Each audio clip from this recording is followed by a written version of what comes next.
no knowledge of what her whereabouts have been for the past 9 days. Found a car abandoned, and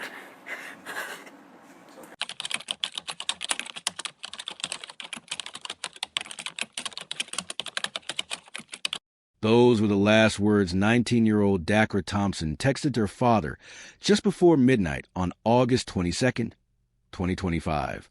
She never made it home. It was the last message Daniel Thompson would ever receive from his 19-year-old daughter, Dacara.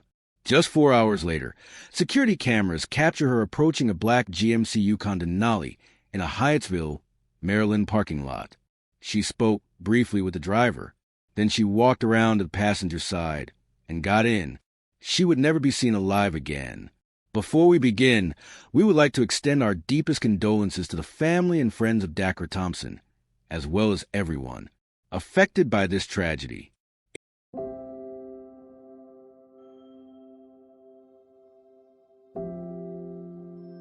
In 2024, more than 533,000 missing person reports were filed with the FBI's National Crime Information Center.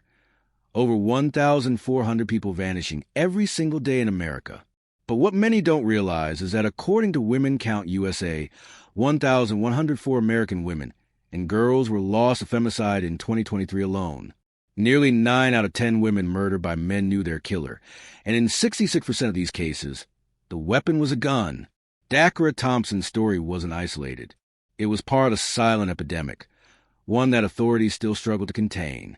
Because what investigators uncovered in the days following her disappearance would expose systemic failures that allowed a killer to remain free, even after multiple encounters with law enforcement. Dacara Sherelle Thompson was born with light in her eyes and ambition in her heart. At 19 years old, she was a recent graduate of St. Charles High School in Waldorf, Maryland, a soft-spoken young woman with dreams bigger than the small town she'd known. Her mother, Carmen, would later describe her as outgoing, kind, and successful, someone who had just completed a year-long internship where she'd excelled. Dacara had joined Maryland's Service Year Option Program right out of high school, an initiative championed by Governor Westmore himself. She worked for nonprofit Prince George's County, channeling her passion for the arts into community service, yearning to be part of something transformative, to solve big problems with bold solutions. Governor Moore would later call her a bright light in our state. But on that August night in 2025, Dacara was just a teenager living with her father Daniel in Lanham, a modest community in Prince George's County. The relationship between father and daughter was close, built on trust and regular communication. When she texted that she was going to get gas and go out, Daniel didn't worry. She was responsible. She always came home. Except this time, she didn't. When morning came and Dacara still hadn't returned, Daniel's concern turned to panic. Just before 9 p.m. on August 23rd, he called the police. His daughter was missing. The investigation was assigned to the Prince George's County Police Department's Special Crimes Division, Missing Person Unit. What they were about to uncover would be every parent's worst nightmare and expose troubling questions about the system meant to protect us all. The hours after Dacara's disappearance moved with agonizing slowness for her family, but with urgent precision for investigators. On August 24th, barely 24 hours after she'd vanished, family members took matters into their own hands. Using tracking technology, they pinpointed the last known location of Dacara's phone, the intersection of Jasmine Terrace and Riggs Road in Hyattsville. What they found there sent chills through everyone involved. Dacara's white Ford Edge SUV sat abandoned, empty, silent. She had texted her father that she was getting gas. Her car was here. But Dacara was gone. Beat. Narrator paused for effect. The next week became a desperate race against time. Dacara's face appeared on missing person posters throughout Prince George's County and beyond. Social media campaigns spread her photograph across Maryland.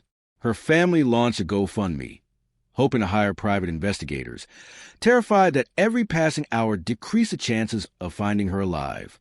The fund raised over $25,000, a testament to how many people were moved by this young woman's disappearance. Behind the scenes, detectives worked through surveillance footage frame by frame, and then they found it, the crucial evidence that would crack the case wide open, The timestamp read 3:06 a.m., August 23, 2025.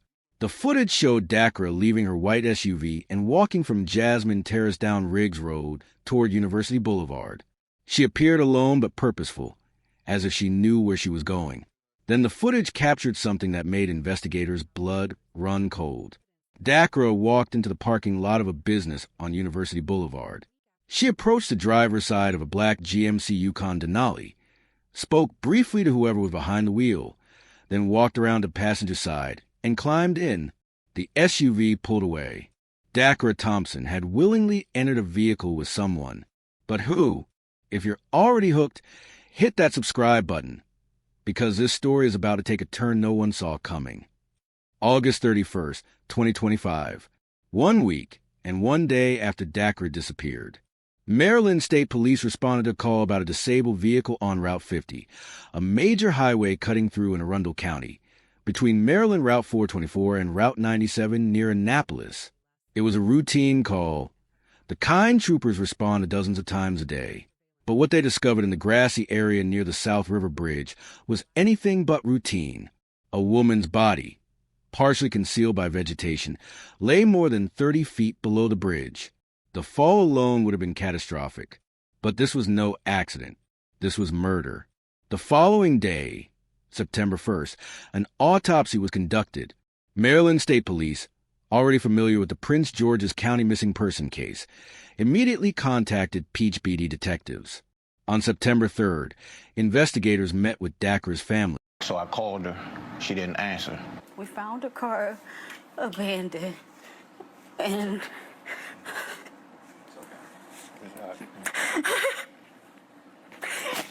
we found her belongings in the car. So I don't know. The only thing she has with her was her phone and the location where we found her car. Showing them photographs from the scene. Through tears and devastating grief, they confirmed what everyone had feared. The body found on Route 50 was Dacara Thompson. Now, it was a homicide investigation, and detectives had a lead, that black GMC Yukon Denali captured on surveillance footage. Using the vehicle's license plate, they traced the registration to an address on Cambridge Drive in Bowie, Maryland, less than 20 miles from where Dakara's body was discovered. The registered owner was a 35-year-old man named Hugo Hernandez Mendez. But who was Hugo Hernandez Mendez? And how did he end up crossing paths with a 19-year-old aspiring community servant on a summer night in Hyattsville? The answer would expose a failure in the system so egregious, it would spark outrage from community leaders and federal officials alike. On September 4th, 2025, Prince George's County detectives executed a search warrant on the Cambridge Drive residence in Bowie. What they found inside painted a horrifying picture of Dacara Thompson's final hours. Blood evidence, later confirmed through DNA analysis to be Dakara's, was discovered in the bedroom. Multiple pairs of women's underwear and lingerie, a white and pink French manicured fingernail, the kind Dacara had been wearing, hair samples, a wig. The forensic team worked methodically, cataloging each piece of evidence that told a silent story of violence and struggle. The trash yielded more damning evidence. Court documents would later reveal that investigators believed Dacara had been murdered in that bedroom, then transported to Route 50, where her body was thrown from the South River Bridge, a drop of more than 30 feet. The autopsy revealed skull and facial fractures consistent with both blunt force trauma and the fall. But what exactly had happened in that room remained a mystery that only one person could answer. Hugo Hernandez Mendez was arrested and brought in for questioning. According to court documents, he told detectives a story that seemed carefully constructed. He claimed he'd gone to the Galaxy nightclub on University Boulevard in Hyattsville the night of August 22nd, directly across the street from where surveillance showed Dacara entering his vehicle. He said he'd planned to meet his ex-girlfriend there, but never did. When pressed for details about Dacara, about what happened, about how this young woman ended up dead in his bedroom, Hernandez Mendez denied any involvement. Then he asked for a lawyer. The interview ended, but the evidence told a different story. The surveillance footage, the blood in his bedroom, Dakara's DNA under her own fingernail, suggesting she'd fought back. The location of her body is along the exact route from his home to Route 50. On September 6, 2025, Hugo Hernandez-Mendez was formally charged with first-degree murder and second-degree murder in the death of Dacara Thompson. The community exhaled, believing justice was beginning to take its course. But then details emerged that transformed grief into fury, because this wasn't Hugo Hernandez-Mendez's first encounter with law enforcement, not by a long shot. Federal immigration officials confirmed that Hugo Hernandez-Mendez was living in the United States illegally, having emigrated from Guatemala. He worked for a Baltimore-based landscaping company, living quietly as a renter in Bowie. To his neighbors, he was unremarkable, just another face in the community. But court records revealed something that made the tragedy of Dacara Thompson's death even more devastating. Hernandez-Mendez had been arrested twice before, once in May 2022 on DUI charges, and again in April 2025 by U.S. Park Police for another DUI while driving on the Baltimore-Washington Parkway. April 2025, just 4 months before Dacara Thompson disappeared. During that April arrest, federal authorities were fully aware of Hernandez-Mendez's immigration status. Immigration and Customs Enforcement, IC, could have issued a detainer requesting that local authorities hold him for immigration proceedings. But they didn't. He was released pending trial. No detainer was filed. No follow-up action was taken. Prince George's County Executive Aisha Braveboy didn't mince words when this information came to light.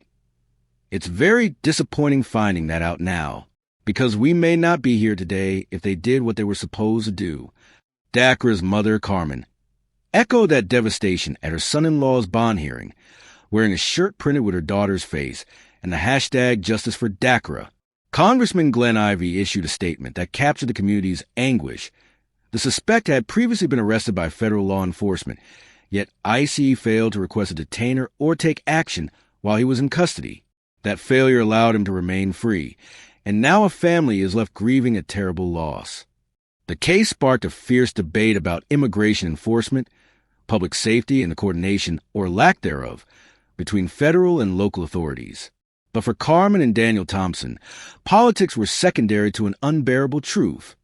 Their daughter was gone, and she might still be alive if the system had worked the way it was supposed to.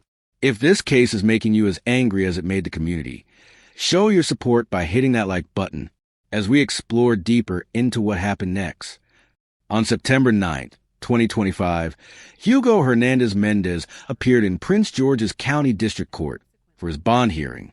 The courtroom was packed, standing room only. Dacara's family and friends filled the gallery, many wearing shirts bearing photographs, united in grief and determination. The judge's decision was swift and unequivocal. Hernandez-Mendez would be held without bail. He was deemed a flight risk and a danger to the community. The evidence against him was overwhelming. Surveillance footage, forensic evidence, timeline analysis, and the sheer brutality of the crime itself. Acting Prince George's County State's Attorney Tara Jackson addressed the media for the murder of Dacara Thompson. Obtain enough probable cause to take Hugo Rene Hernandez-Mendez. After the hearing, her words measured but resolute. My concern is to hold accountable people who commit crimes against the residents of Prince George's County. This office's primary concern is not the legal status of the defendant, or frankly any defendant. It was a statement meant to focus attention on the victim, on justice, on accountability. But the questions linger like smoke that wouldn't clear. What was the relationship between Dacara and Hernandez-Mendez? Had they known each other before that night? Why did she approach his vehicle willingly at 3 a.m.? What led to her murder? Prince George's County Police Chief George Nader acknowledged what everyone was wondering. There's still a lot of investigative work to be done in this case. What is surrounding the two coming together? That is what we're still investigating. The preliminary hearing was scheduled for October 8th. The wheels of justice were turning. But for those who loved Dacara Thompson, no verdict would ever bring her back. No sentence would ever fill the void she left behind. Dacara Thompson's funeral was held in early September 2025, attended by hundreds who'd been touched by her light. Family, friends, co-workers from her nonprofit internship, community members who'd never met her but felt her loss deeply. Governor Moore sent a representative and issued a statement honoring her commitment to service. The organization where she'd worked mourned a bright light extinguished far too soon. Carmen Thompson stood before the mourners and spoke about her daughter with a mother's fierce love and pain. She was outgoing, soft-spoken, kind, she said, but she also issued a warning to those watching from afar, those commenting on social media, those quick to judge. There's been a lot of people disparaging her character. Please don't judge her. Judge the system that failed to protect her, because that's what this case ultimately reveals, a cascade of systemic failures. With more than 533,000 missing person reports filed annually and over 1,100 women killed because of their gender each year in the United States, we are facing a crisis that demands attention, resources, and reform. The statistics are more than numbers. They represent daughters, mothers, sisters, friends whose lives were cut short by violence. Dacara Thompson's case exposes the cracks in our immigration enforcement system, our interagency communication, our ability to prevent violence before it turns lethal. Hugo Hernandez-Mendez had 2 DUI arrests. He was known to federal authorities. He was living illegally in the country. Yet he remained free to commit an act of horrific violence against a young woman who had her whole life ahead of her. What does this say about our priorities? What does it say about who we choose to protect and who we fail? These are the questions that haunt this case. These are the questions that should haunt all of us. As of October 2025, Hugo Hernandez-Mendez remains in custody awaiting trial. The evidence against him continues to mount as forensic analysis progresses. If convicted of first-degree murder, he faces life in prison without the possibility of parole. Immigration and Customs Enforcement has lodged a detainer against him, meaning that even if acquitted, an unlikely outcome given evidence, he would be deported. But no legal outcome will restore what was taken on that August night. Dacara Thompson will never complete her service year. She'll never pursue her passion for the arts. She'll never grow old, fall in love, achieve her dreams. She'll remain forever 19 bright lights extinguished by senseless violence and systemic failure. Her story should matter to all of us, because in a country where more than 600 women have allegedly been murdered because of their gender already this year, Dacara Thompson's name is one of many. But each name represents a person, a life, a loss that reverberates through families and communities. We remember Dacara Thompson not for how she died, but for how she lived, with kindness, ambition, and a desire to make the world better. Her legacy demands that we do better, that we fix the systems that failed her, that we protect those most vulnerable to violence. Because every woman deserves to text her father goodnight and come home safely in the morning.